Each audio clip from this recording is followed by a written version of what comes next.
السلام عليكم ورحمة الله وبركاته. ازيكم يا حبايبي، عاملين ايه؟ يا رب تكونوا بخير. انا مامة مودي ودي قناتي مطبخ مامة مودي. ما تنسوش اللايك والشير لو عجبكم الفيديو. لو مرة شوفني اعمل اشتراك. معانا بقى الكبسة السعودي تحفة، وعملتها بالرز البسمتي والرز المصري كمان عشان اللي مش بيحب البسمتي.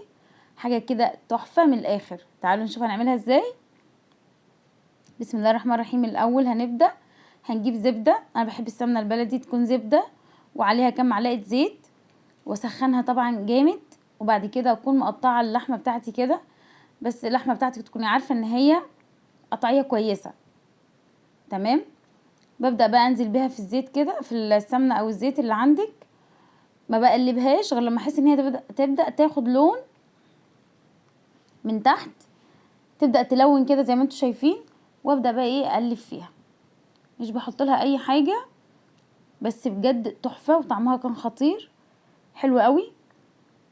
وبعدين موفرة وقت ومجهود وكل حاجة، يعني كله في حلة واحدة، والطعم حكاية. وممكن كمان نعملها بالفراخ، انا بنعملها بالفراخ مع بعض، بس الفراخ ليها تكاية تانية غير اللحمة. تمام. طبعا بتحطي البهارات اللي عندك بقى، اللي هي اللومي وحبهان وجوز الطيب، رشة كده بسيطة، وورق لورا وحبهان كده. ممكن تفتحي فصين من الحبهان تفتحيه عشان ريحته ايه تطلع كده وانت بتشوحيه. دي وحداية فلفل حامي. وطبعا بسخن ميه بتغلي جنبي على البوتاجاز برضو.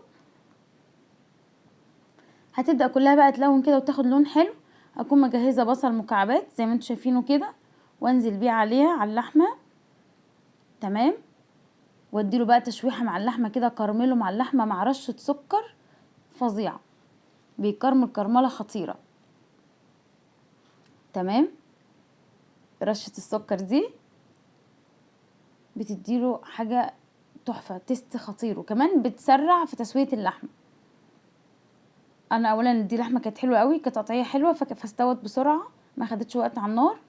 دي ميه بتغلي، زدت بيها اللحمه طبعا.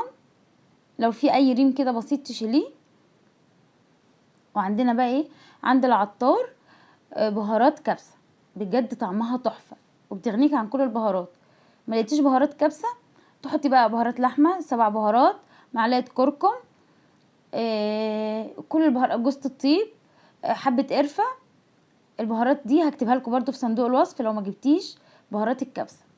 بس هي بهارات الكبسه عند اي عطار واو، خطيره بجد.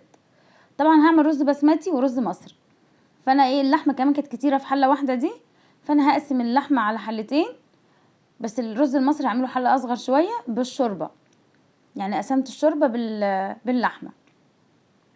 طبعا ده الرز البسمتي غسلاه وصفيته من الميه ونزلت بيه بقى على ايه. طبعا بتظبطي الملح بتاعك كويس قوي، ونزلت بيه على الشوربه.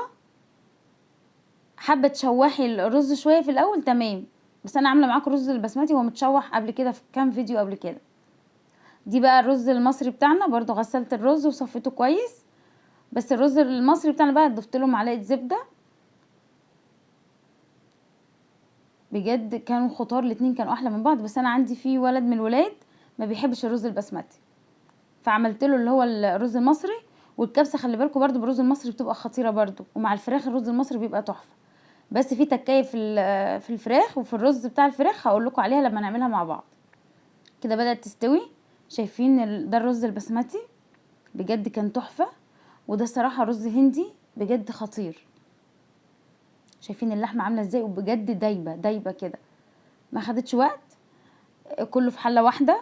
حاجات من الاكلات اللي هي المنجزه. طبعا التكايه بتاعتي لازم بعملها. دي معلقه زبده لسه فكاها حالا على النار، وبديها رشه كده على اللحمه وعلى الرز. تدي طعم سوري، تدي طعم ولون بطعم وريحه فظيعه جباره. واللحمه زبده بجد.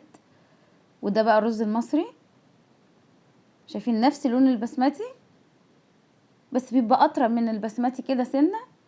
بجد تحفه، الاتنين طعمهم كان خطير والمنظر فظيع. وبقول لكم تاني بهارات الكبسه دي اللي عند العطار روعه بجد.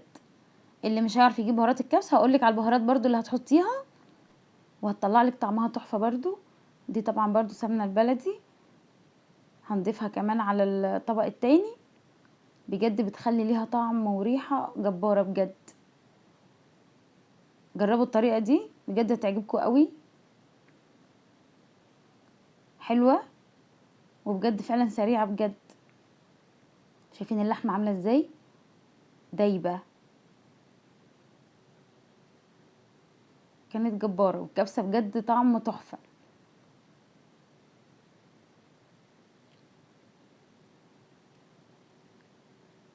جربوها وقولوا لي رايكم فيها ايه. وهعمل لكم الفراخ برضو واقول لكم التكايه بتاعه الفراخ برضو بتبقى خطيره بالفراخ. يلا بقى، سلام عليكم.